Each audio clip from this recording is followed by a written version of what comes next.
6 million people were registered. They just didn't bother to get their voting card. No one knows why. It just happens. But what's fascinating is, if you consider it true that 87.2 million people had PVC voting cards and could have voted, the declared winner of this election received 8.7 million votes. Now, out of 87 million, the math's not real hard.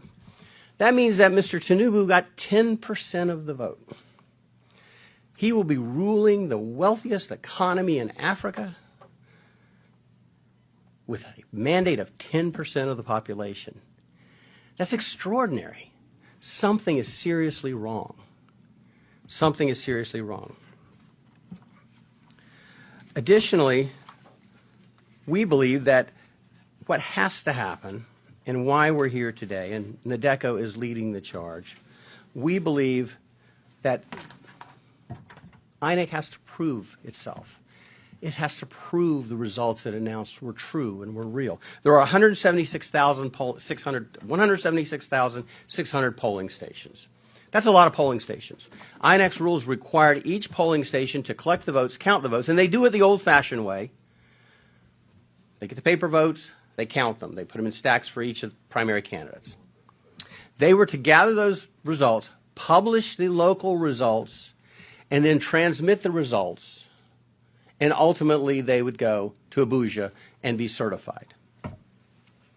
Well, what happened was they published some of the results early on, and then they took them down. And so what they have is something that looks a little bit like this, scribbling, when it used to look like this, where it was written. Someone didn't like the results. That's what appears to have happened. Dr. Ogebe observed it happening. So what we have is vote rigging, vote buying, and bribery. So despite INEC's efforts, nothing good happened. And we're back to the same old thing, the same old efforts. So what do we do? What do we do in the United States? What do we do as members of the diaspora? What do we do as international attorneys or international law folks? What do we do to ensure democracy can thrive?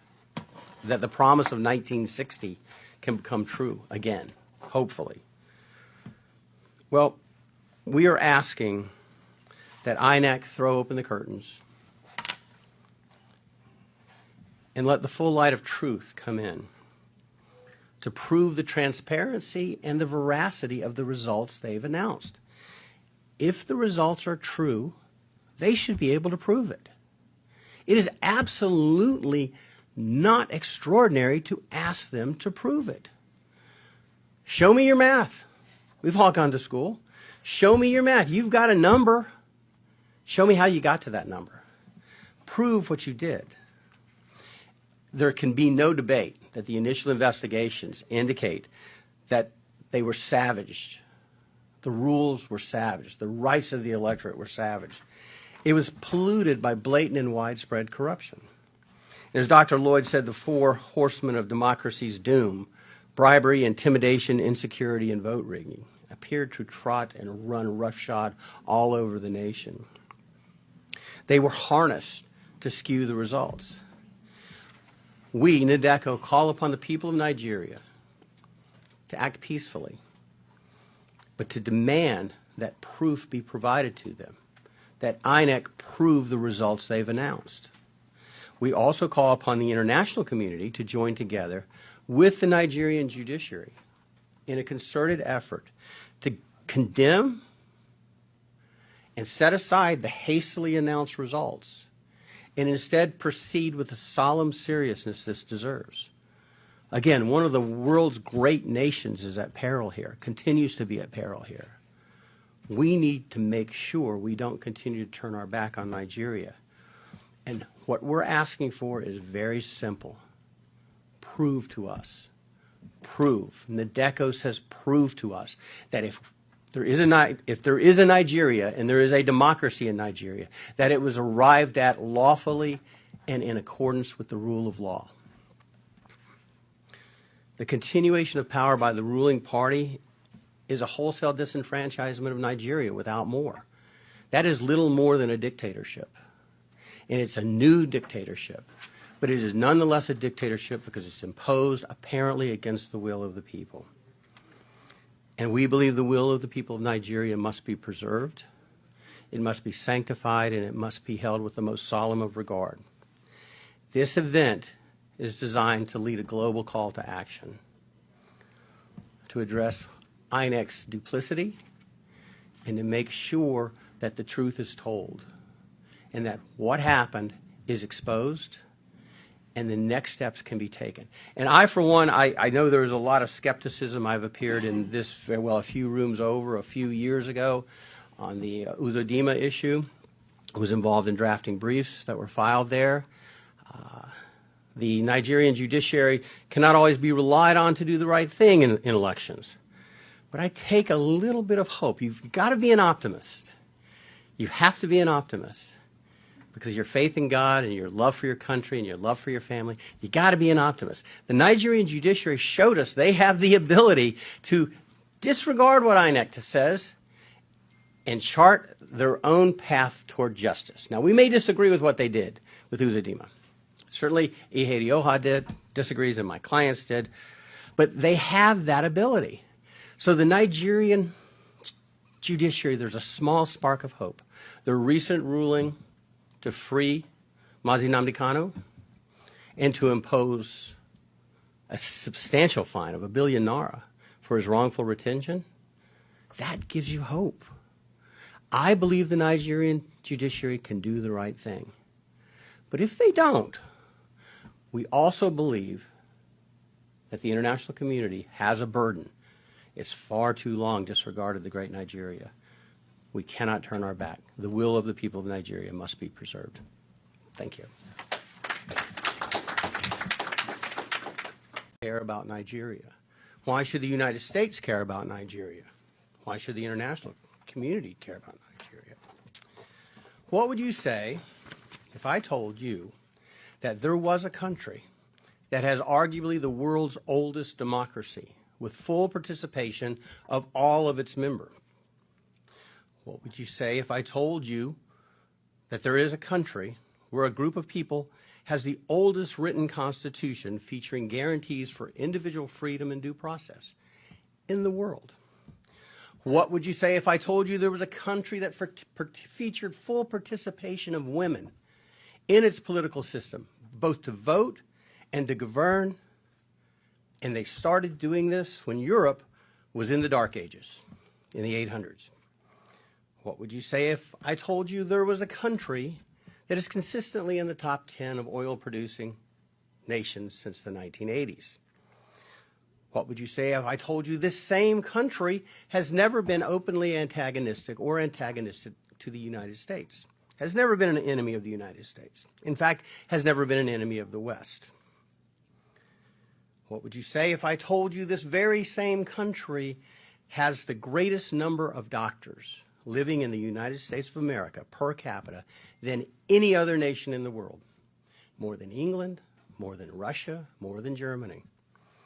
What would you say if I told you that 29% of the immigrants from this country over the age of 25 hold a graduate degree, when you compare that to 11% of the population of the United States over the age of 25 holding a graduate degree? This country has almost 3 times more people holding graduate degrees here in the United States, contributing to our economy and our well-being and our security. What would you say if I told you the same country has 45% of the involvement of its people, the immigrants that live here, the diaspora, in education services, and most are professors at top universities? What would you say if I told you the same country I'm talking about they're entering the medical fields and the technological fields in a rapidly expanding rate? They're increasing the U.S. economy. They are entrepreneurs. They are making America better, building tech companies in the United States to help the people back home. Would anybody be able to guess that country was in Africa? Would anybody be able to guess that country is Nigeria? Because it is. That's Nigeria. So when you say, why Nigeria, it is almost a fool's question. One of the greatest nations that has all of these things going for it, And yet we constantly turn our back on Nigeria.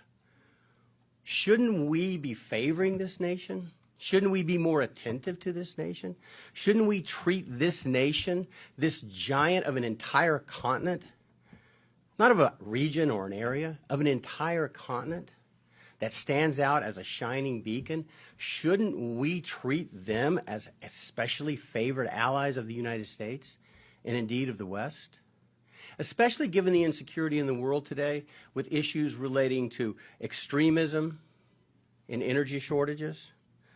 Don't you think that this is a nation that the world should readily leap to the fore to protect, to ensure the well-being so it can continue on its pathway to greatness? Yeah, we're talking about Nigeria, the largest nation in Africa. It is the wealthiest nation in Africa, and yet it's the poorest country in the world.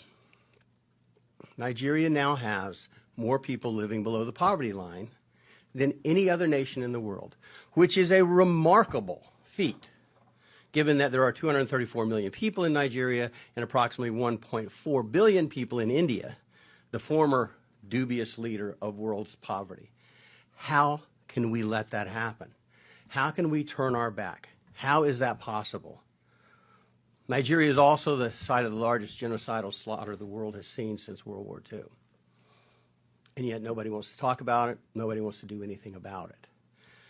I am here very proud to be involved with NADECO because NADECO wants to do something about that. Something is very, very, very wrong. And it starts with the ability to choose your leaders in full, open, and fair elections. Nigeria has descended into a kleptocracy. And what that means is theft is the coin of the realm. Not due process, not laws, not fundamental fairness, not the pursuit of happiness, not freedom, not family, not religion, not work, not prosperity, but who can steal the most first and go back and steal some more. And that is something that I believe the Nigerian people can solve on their own, but they're going to have the help. We cannot continue to turn our back on Nigeria. The international ramifications or aspects are very clear. Article 25 of the International Convention on Civil and Political Rights, which was adopted in 1966, became law and active in 1976, was adopted by the United States in 1992 and by Nigeria, fully adopted, says that every citizen shall have the right and the opportunity, without any of the distinctions mentioned in Article 2 and without unreasonable restrictions, to take part in the conduct of public affairs directly or through freely chosen representatives, and to vote. This treaty signed by Nigeria and by the United States, and by the way, in the United States, when we sign a treaty, it becomes the law of the land with certain restrictions. So the United States has to comply with this. Nigeria has to comply with this international edict. It is as fundamental as any human right. And let me quote the UN, the Covenant 25 says, to vote and to be elected at genuine periodic elections, which shall be by universal and equal suffrage and shall be held by secret ballot, guaranteeing the free expression of the will of the electors. That's why this is important. We have a violation of international law that rises to a violation of human rights, and we all know the human rights violations that follow.